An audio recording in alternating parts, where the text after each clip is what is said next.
Welcome to the Near Memo, a weekly conversation about search, social, and commerce.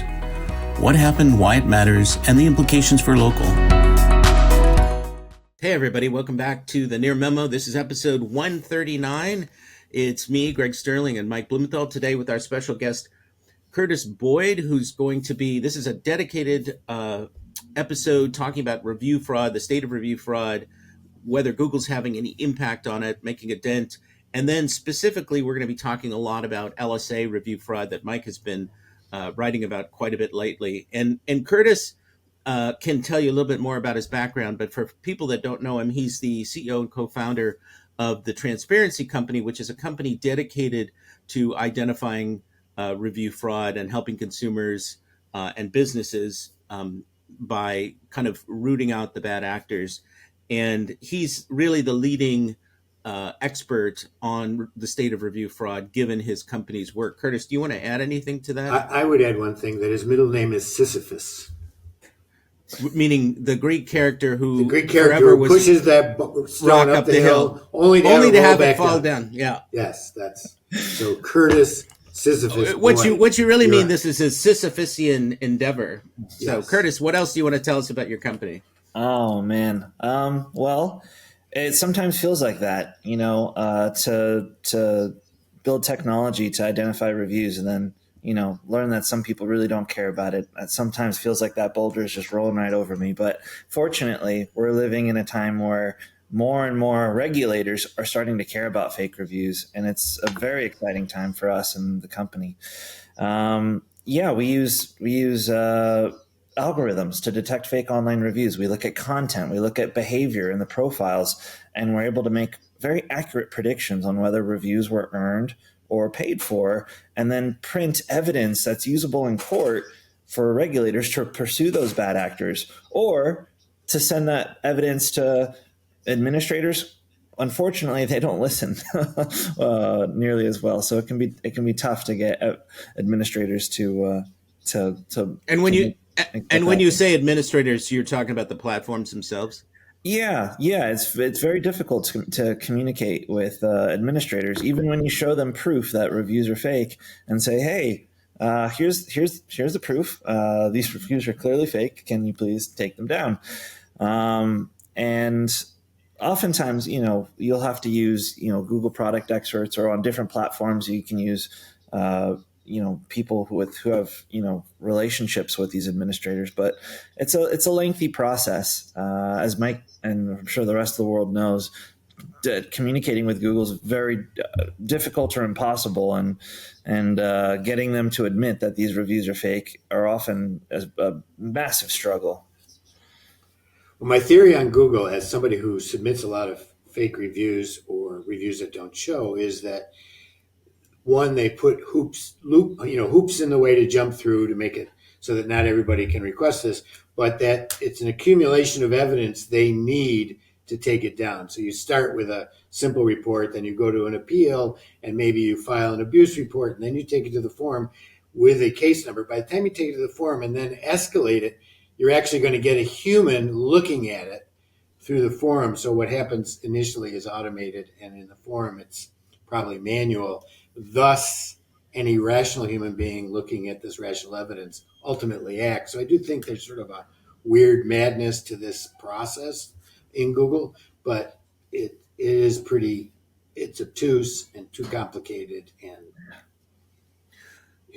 really difficult.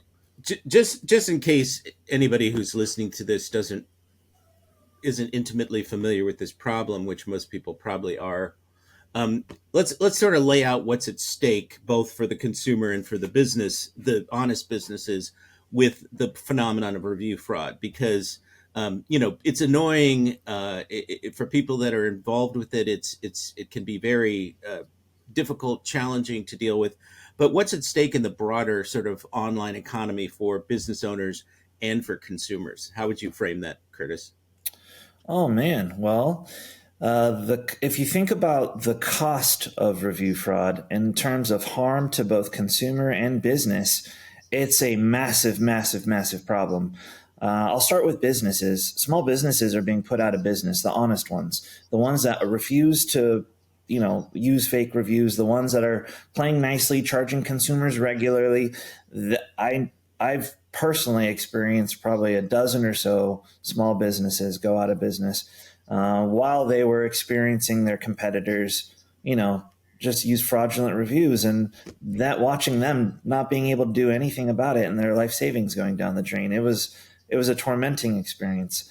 And then for consumers, I didn't mean to interrupt you guys. If you wanted to jump in on the business side. No, I just wanted to throw in one thing there, which is reviews is one of the key local ranking factors. And so if you have more reviews and better stars, and a more volume, you're going to outrank your competitors and you're going to attract consumer attention. Near Media Research has shown to us that it's very clear that consumers gravitate toward those businesses that have higher review volume and better scores, although they're not looking substantively at most of the reviews. So it's squeezing out from a ranking perspective, and also maybe from a conversion perspective, the the honest businesses. But continue, Curtis. So yeah, in regards to consumer harm, consumers are getting the short end of the stick too. Rather than these honest businesses appearing at the top of search results, you're having unethical business owners using fake reviews, doing whatever means necessary to rank at the top. And unfortunately, a lot of those businesses aren't even the businesses that are doing the actual work. They're lead generation companies that broker out, random subcontractors with unknown reputations to people's homes who charge anywhere from 3 to 10x what that mom and pop would, that local business who's been there for 20 years with a great reputation would have charged. They're extorting consumers. They're paying the middleman who's the lead broker who can afford higher advertising to Google, and Google's loving it. It's my opinion that they're looking for partners who can pay higher advertising budgets, bid higher. And yeah, the good businesses are being pushed out. The consumers are being extorted, and review fraud is just thriving. It's just thriving on this platform. So we'll get into a discussion of advertising in particular a little bit later in the session. But Mike, I wanted you to give the illustration of the orthopedic surgeon in, I forget, he was in Manhattan or in New York, just as a kind of a case study of the harm that consumers experience from the this. orthopedic surgeon and his wife would regularly either incentivize the employees and relatives to leave good reviews and disincentivize customers who left bad reviews. They would either pay them money to take the bad reviews down, or they would remove their listing so that they couldn't have bad reviews left, or they would only send links out they wouldn't send links out for reviews to unhappy customers. And in the end, they ended up, besides getting divorced, which I thought was an ironic side effect of this, besides that, they got $100,000 fine. But this is an orthopedic surgeon in New York City, where 2 or 3 jobs would more than pay for the fine. So the fine was woefully inadequate given the type of income. And even though this person was being investigated by the FTC and the New York State Attorney Generals and had been reported by, what's the woman's name that does the review reporting? Kate Dean. Kate Dean, yes, Kate Dean. She had reported this business multiple times. Even all that, Google still had this guy's fake reviews up until the New York Times article that Curtis was in came out, that we wrote on the same day.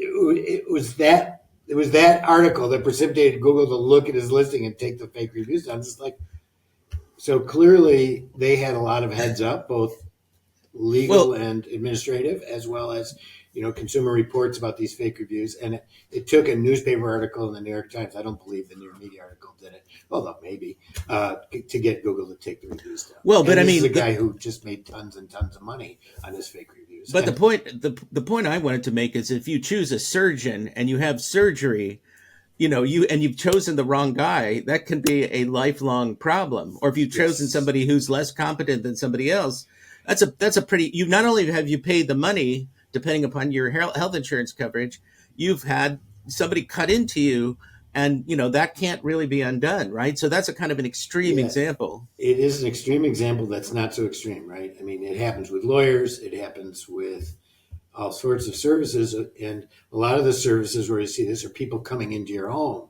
So Curtis is kind, says it's lead gen. I would go so far as to say that there's some criminal aspects to it as well. Consumer fraud for More sure. than consumer, I mean, it's organized consumer fraud. It's not Right. just Right. onesies, here's and theirs. This is organized at an internet, I, likely at an international level. I wonder. I wonder if racketeering law would extend to this kind of conduct in some of these jurisdictions that have it. I don't know. But so let's talk before let's talk, Curtis, a little bit about what you're seeing about the sort of landscape of review fraud. How widespread is it? Is it concentrated in particular categories more than others? And then we'll get into a discussion about Google's attempts, remedial efforts, and whether they're doing anything. So tell us where it stands today. I mean, you just, for some background, you and I collaborated on a report when I was at an Uberall, and it was kind of the first report of its kind to look at 4 million reviews. We looked at Yelp, Google, TripAdvisor, and Facebook. We found that Google had the most review fraud, and at a very conservative level, we estimated it was about 11%. But then when you got into particular categories, it got as high as 20+%. I think movers was 22%. And there were a lot of categories that were much higher than the average. Google has since instituted some algorithm changes, which Mike has been tracking. And where do things stand today? And then let's talk about whether Google's review filter has done anything more recently. Sure. Well, what's interesting is since 2021, Google has written these annual transparency reports, which disclose the number of reviews removed by them each year. And the number of fake reviews has gone up 20 to 25% year over year. So in 2021, they removed 70 million. In 2022, they removed 90 million. In 2023, they removed 110 million or 120 million. These numbers are off the top of my head, but every year, 20 plus more million reviews are being identified by them and removed. Do you think that's a function of them identifying or a function of increased fake reviews or both? I think it's a function of the number of fake reviews skyrocketing and them doing a little bit more to, or maybe the same effort to remove them. But it's my opinion that the number of fake reviews are significantly going up. In regards to their attempts to address fake reviews and to solve the problem, if you look at fake reviews are so accessible. If you just Google the phrase "buy Google review" in an incognito browser, there will be 10 listing sites where you can just buy them. And the prices haven't gone up. It hasn't gotten harder for them. They're still dirt cheap. They're still $5. So price normally indicates the difficulty of how hard it is to place fake reviews. Some other sites that do a much better job moderating review content, it's much more expensive. Google is still the cheapest website to get fake reviews. And in my opinion, that indicates that they're still super easy to place. What we're seeing in the results so far, almost close to 20%, I think 17, 18%. And to be a little bit more specific, we're conducting a much larger study now. I don't want to get too much into that, but that being said, we're seeing a lot more just clear evidence of review fraud, and then a much higher number of very suspicious activity. And in total, it's almost 40% of these reviews that we're analyzing. So before we began recording, you sort of broke it into these two buckets: review fraud, fake reviews, where you have a lot of confidence or more than confidence, you're certain these are fraudulent, and then this other category of suspicious reviews that are potentially or probably fraudulent, but it's not quite as confident an assessment. Yeah. And you had said that the number for the first category, where you have certainty, it was approaching 18% across the board, right? Yeah. Did I understand that correctly? You did. Which indicates that but it's higher than when we did the study in 2021. Yeah. If I can make that statement. Yeah, I mean, it's been almost 2.5 years since the study. Our technology's improved. We've got more metrics in place to identify more advanced fake review vendors and their tactics of selling fake reviews. And we know now we have the ability to detect ChatGPT reviews and lots of other methodologies to do this. But yeah, it also came at a time where in the 2 years review fraud has gone up significantly. So And the reason for that is that the risk to any given business is quite small. I mean, yeah. it's different. Google is unlikely to suspend your listing. The chance of enforcement from authorities on any given business is infinitesimally small. And the rewards, because people love review stars, is very high, particularly in LSAs and other merchant. Go ahead, Curtis. No, I was going to just agree with Mike and say that right now it would appear that we're basically, as a society, promoting fake reviews. Fake it till you make it. Just do what you need to do to generate business, and it's really terrible. The research we're trying to do is to show that fake reviews isn't a harmless crime. That real people are being impacted daily. A victimless crime, so-called, like prostitution, for example. Yeah. That's often referred to as a victimless crime. Anyway, so prostitution is probably there's a less metaphor. Well, it's a bad one because there's less. It's two adults choosing to do something, hopefully, as opposed. Bad analogy. I take it down. I strike analogy. That. Yes. Right. All right. Where I was trying to make a joke. Consumers are being actively deceived by the reviews and maybe even illegally interacted with when they buy the service. So it's. Yeah, absolutely. So, and again, we'll get into that in a second. Are there any categories that are particularly egregious? I mean, 18% ish across the board. Does that show up in a big way in certain categories versus others? What are the biggest offenders? Yeah, I'm seeing home service industries still dominate a lot of the review fraud sectors. Locksmiths, garage doors, moving companies. I mean, duct cleaning. Yeah, I mean, that's part of HVAC and air conditioning, heating. Tons of review fraud. We're also seeing it in the legal sector: personal injury lawyers, criminal defense lawyers, DUI lawyers, family lawyers, immigration lawyers, just riddled with review fraud. We're seeing it a lot in the medical field, surprisingly. LASIK doctors, outpatient surgeries. A lot of the surgical procedures that take place outside of a medical center, especially in dermatology, cosmetic surgery, loaded with review fraud. So, yeah, it's interestingly, those are all categories that are embraced by LSA at this point. Yes. And originally, LSA was meant to vet these businesses and minimize the fraud, and it seems to have become a honeypot for fraud.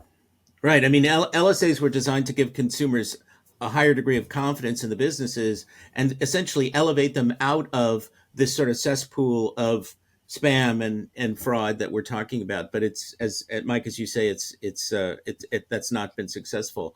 I want to ask a quick question before we go. I know we're eager to talk about LSA fraud. ChatGPT, right?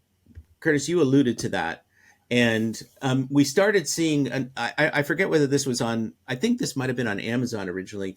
We started seeing kind of months ago some obvious ChatGPT fraudulent reviews where there were references in the reviews to ChatGPT or OpenAI or an LLM.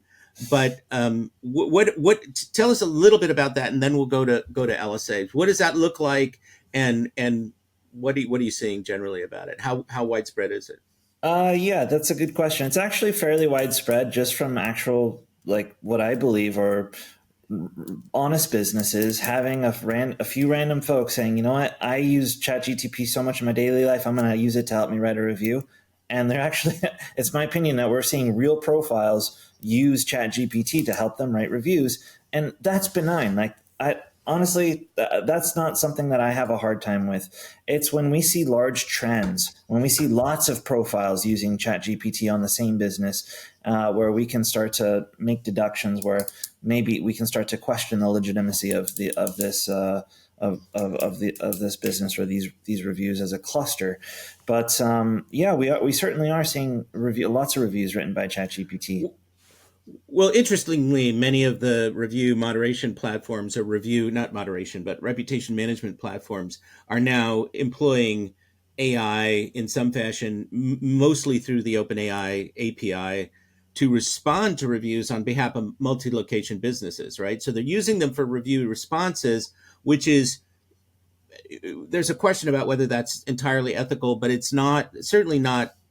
It's not fraudulent in the sense that we mean here, because it is the business. They are making a response. This is designed to facilitate more review responses, which are in the minority for these multi-location brands that basically don't respond to reviews otherwise. So the reputation platform is getting in there to increase the count of responses to make consumers perceive the businesses being more responsive to their reviews. But so we're clearly the gravitational force here is with LSA. So let's get into that. So Mike, why don't you give a little primer on what LSA is for the two people that may be listening to this that don't know what that is? Sure. LSA is Google's program where they vet service professionals through checking employment checks and licensing checks and insurance checks. They validate that these businesses have met these standards, that they have a license, that they have insurance, and their employees are not criminals.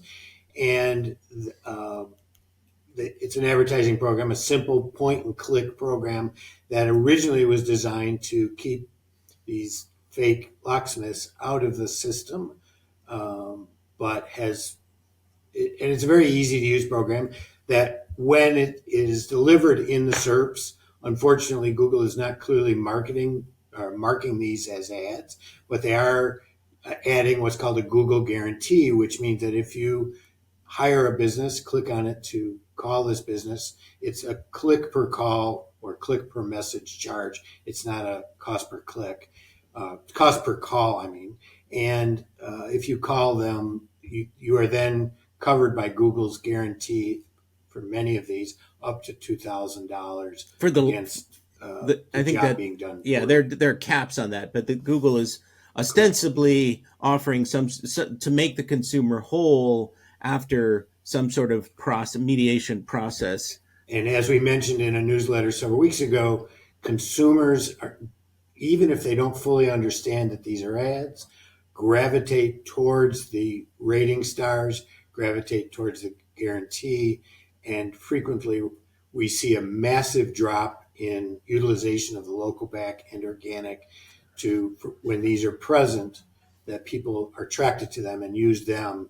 It really is Google, in this case, stealing clicks from one of their units or two of their units, organic and local, to local service ads. Right, and there are now something in excess of, I don't know what the number of categories is off the top of my head, but more than 75 categories, and they keep adding categories. They've never released data on the efficacy of these ads, or beyond making sort of bland statements. They've never given hard data on clicks or consumer response or the efficacy really for business owners, but they wouldn't keep adding categories if these weren't very successful. In most categories, the ads are $30 to $50 per lead, and assuming that the business charges some, any amount more than a couple $100 for the particular business, these have proven to be very cost effective, and they're much more efficient than traditional ads. So even though they might be cheaper than traditional ads to run a campaign, because you can easily turn them off or on, they're much more efficient. They're more likely to grab users than traditional ads. With traditional ads, users are very skeptical. We've seen in our research that they avoid them like a plague. Well, and this was Google's effort to bring more small business customers into its advertising universe, because AdWords, now Google Ads, was sort of too complicated, or wasn't delivering value, or wasn't delivering enough value to these small business owners. And this was a much more concrete ROI. And the placement of these ads, as you say, Mike, is very prominent. And consumers don't fully understand that they're ads. They look like local listings. They have the Google guarantee or Google screen badge, and so they're seemingly very trustworthy. People don't really understand what those things mean, but in the same way that all these products in the market are labeled with organic this or fair trade that or whatever, consumers generally, on an intuitive level, sort of see this as some imprimatur of credibility, quality, trustworthiness, and Google's brand has a lot of that to impart to these businesses. So now explain the sort of fraud situation with LSAs. Sure. So there's two types of fraud, as Curtis alluded to. Firstly, because an LSA from a business can show in multiple markets, unlike their local business listing can only show in the market in which they reside. A business can have a listing in 5 or 6 markets and use a single Google business profile, so they can aggregate reviews. So even a typical HVAC, which may have 3 markets they're in or 4 markets they're in, could show 3,000 or 4,000 reviews on their listing, which is a lot. But what we've seen in the last couple of weeks is lead gen companies that are probably criminal in nature actually being able to figure out how to game Google so that Google associates public space GBPs with these ads. So a lead gen company would create these ads on a single business license in multiple locations and associate it with, say, a park or a hiking area, and get 5,000 or 10,000 reviews associated with their ad. And then you would call these. We actually called. It goes to an Indian call center. Somebody who's not associated with the business that is named and has been vetted shows up at the door. And in our case, we actually had an HVAC person call them in Miami. They're given a quote for $1,300 for a job that should have cost $300. And it was clear from the pricing that on duct cleaning that they weren't even going to do some of the things that they quoted because they underquoted a whole range of things. So, and it's usually in an area like duct cleaning, which is very difficult for the consumer to know whether it's been done or not, whether there's mold or not, that kind of thing. So just to clarify, and then Curtis, I want you to weigh in. Just to clarify, what you're saying, Mike, is that the consumer is quoted a $1,300 estimate for work that really should normally cost about $300. Not only is the consumer overcharged by a factor of 3x or more, so $1,000 gap between the charge and what should have been charged, but the work is not performed according to best practices or legal requirements. Right. So, and this is an ad that was cost maybe $50. So there's a lot of margin in this too. Right. So there's an economic incentive to cheat, because you have to have, Google is only going to show there are typically 3 or 4 ads shown depending on the UI, and they're only going to show the ads that have the best ratings and the most review volume. I mean, there's an algorithm, but that's one of the key factors. And just as a note on the duct cleaning scam, state of Michigan, for example, this scam isn't new to Google. Like the locksmith scam, it sort of precedes Google. The Michigan Attorney General has just sent out an alert to consumers to be aware of the duct cleaning scam.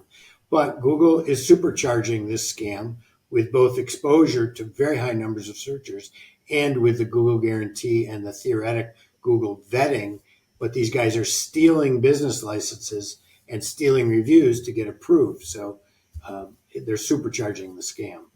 Yeah. So Curtis, tell us what you're seeing generally about LSA review fraud.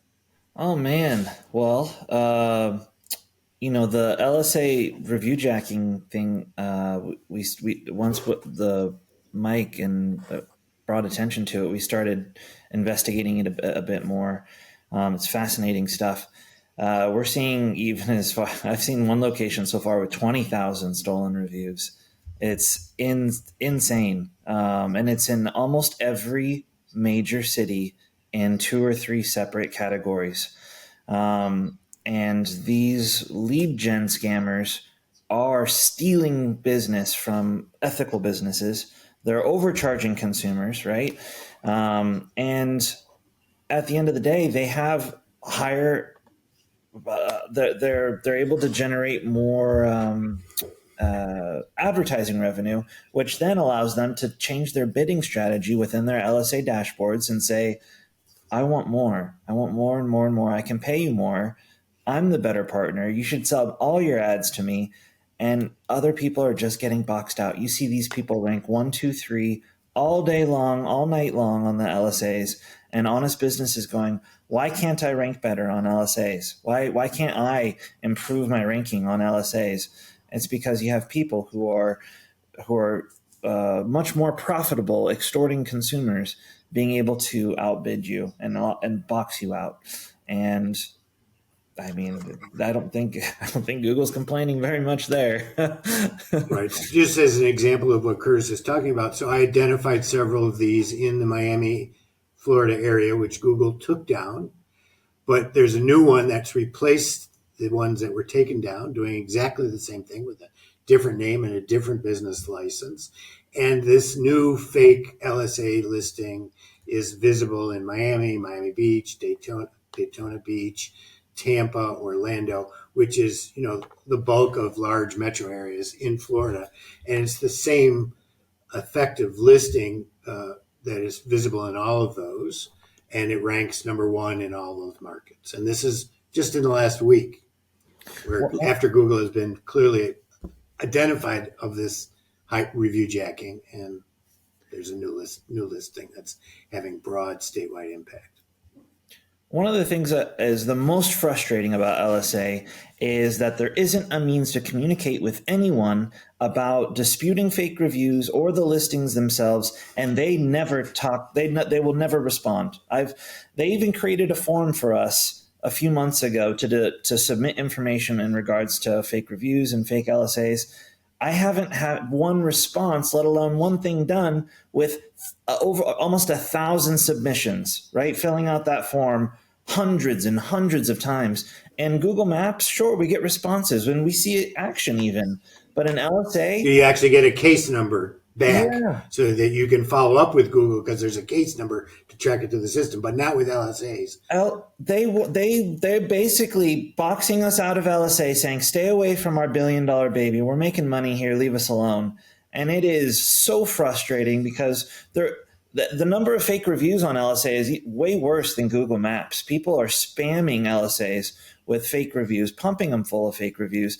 And sometimes the names, they're not even like coherent names. It's ASDF over and over and over. Like, it's obvious these aren't real profiles, and they'll get 30 to 40 of these per day. And it is so bad. It's so bad.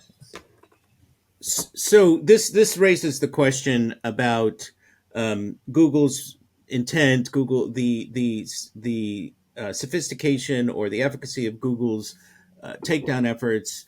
We floated the idea that Google's algorithm changes around review fraud generally on Google Maps and local search was driven in part by the um, Digital Services Act in Europe. That Europe is now, this is sort of a content moderation.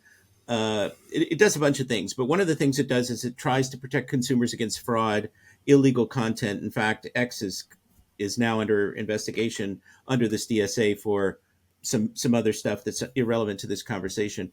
But so Google and Amazon and some of the other platforms, TripAdvisor, are trying to show, I think, the Europeans that they're making good faith efforts to clean up review fraud. But is this just a performance, or is there any? I mean, we sort of talked earlier about how there's really no impact on actual fraud going on, even though Google is taking down more reviews. It's a whack-a-mole situation. I'm going to interject here. Firstly, that applies, those new rules apply to map reviews, local reviews. And I do believe that the new algorithms are better and are more effective at showing fewer reviews and taking down more fake reviews, and they have a process. Now, you have to put that in context because fake reviews on Google have existed for 15 years before they actually did anything, right? So they knew about fake reviews in the locksmith, the moving, all the same categories.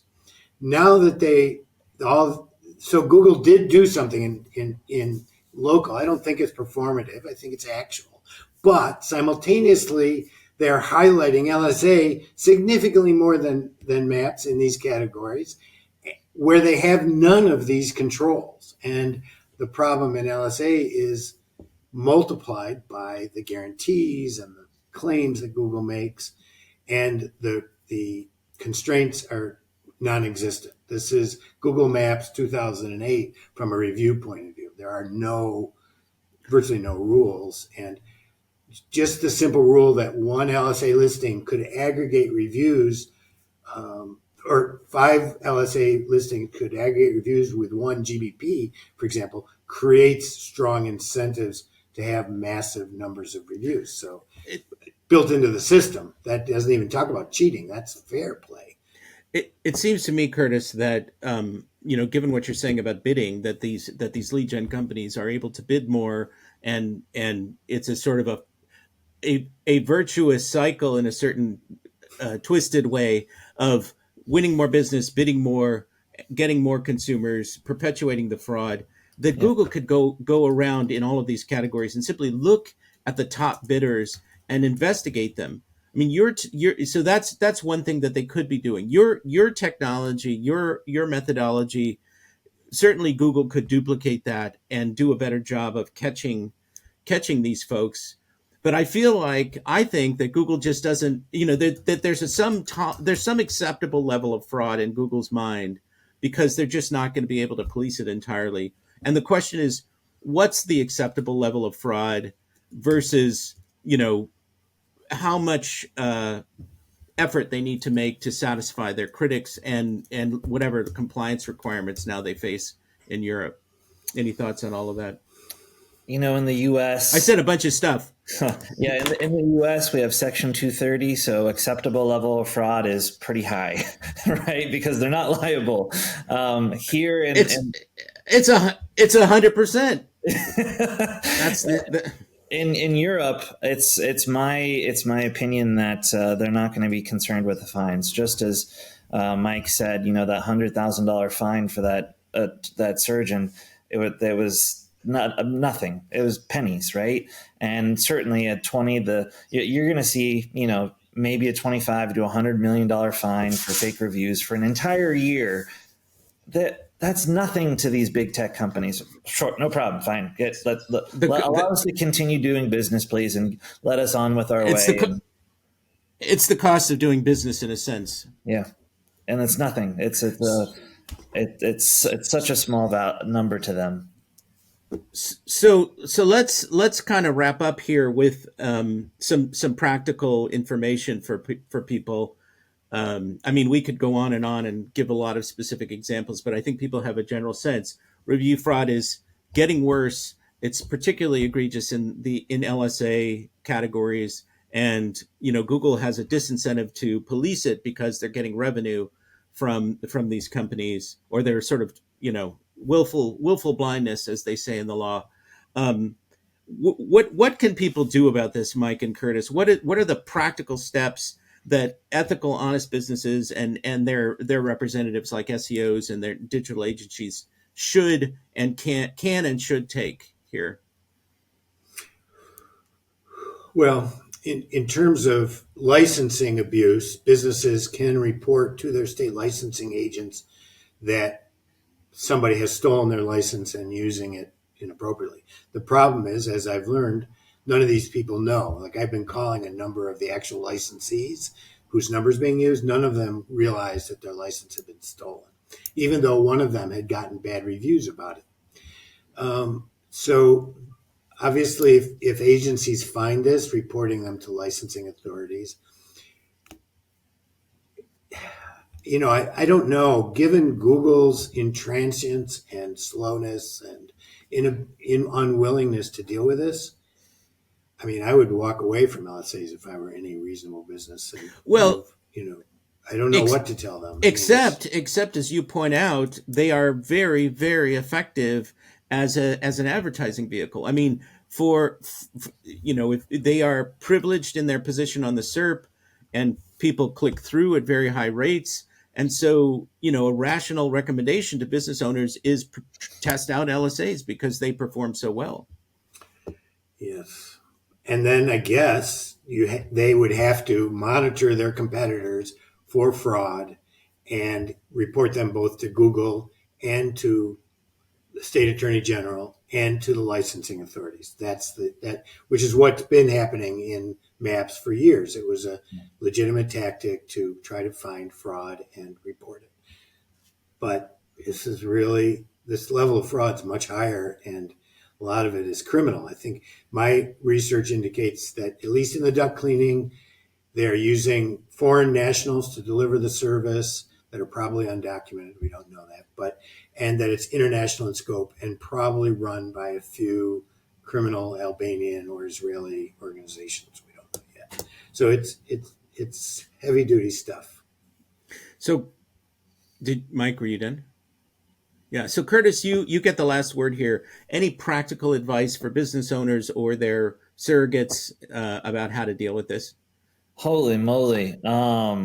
Well, if you're dealing with it, you're getting your butt kicked, and I hate to say it like that, but you're feeling it, right? Your revenues are down, calls are down, and you're wondering where is it going, right? It's going to fraudsters. It's going to these lead gen scam artists. And how do you fight them? You get evidence, right? You get evidence that they're actually doing the thing. There was a locksmith company in San Diego who literally put on spy glasses and called the competitor and had the undocumented freelancer who was an independent contractor come to their car to unlock the car. And he proved that he wasn't the company that he called. He proved that, he was his own business entity with his own stuff. And he had to do that multiple times, and he was able to get action. But these are the crazy lengths that you have to go to try to do something about it, and maybe you'll get a result. So I don't even want to set anyone's expectations incorrectly. It's really hard right now, and it's really bad. And there are people who are really trying to make a difference, but I think the best thing we can do is to create awareness around it and educate people, and hopefully through our shared collective voice, we can get the 800-pound gorilla to notice us. Well, and as you pointed out, Mike, at the beginning or near the beginning, when these large media outlets, the New York Times, the Wall Street Journal, TV, and others cover these stories, Google takes action because but just whack-a-mole action. They don't create systemic change, and that's another problem. They just paper over these immediate problems like they did with the few locations I reported, but they don't stop future locations from doing the same thing. And it's a huge issue with Google. This is how they roll. They paper over the problem that the New York Times reports, and then they move on. Well, I remain hopeful that as we and others try and expose these problems, that there will be some change in the system that makes it more in alignment with consumer expectations, which is, that these reviews have integrity, because there is no real alternative for consumers. I mean, in a products context, you can go to Wirecutter or you can look at editorial reviews, and there are sort of alternatives in certain niches that you can consult that are alternatives to reviews. But in the aggregate, there is nothing that consumers can rely upon that will stand in for reviews right now. But I'm hopeful that we either there is a successor system that comes into place, or we get better enforcement over time through the Sisyphusian struggle, to bring it back to that Greek classical metaphor. Need to get steamrolled a few more times, but we're going to make it to that hill. Yes, exactly. All right. So Excellent discussion, you guys. Thanks very much. There's a lot more to talk about, and we'll continue this discussion in 2024. Everybody have a great holiday, or if your holiday's already passed, hopefully it was great. And get some rest. Enjoy the some time off, and looking forward to a better 2024. Thanks for joining David, Mike, and Greg. To stay on top of the latest developments in local, subscribe to our newsletter at nearmedia.co. We'll see you next week.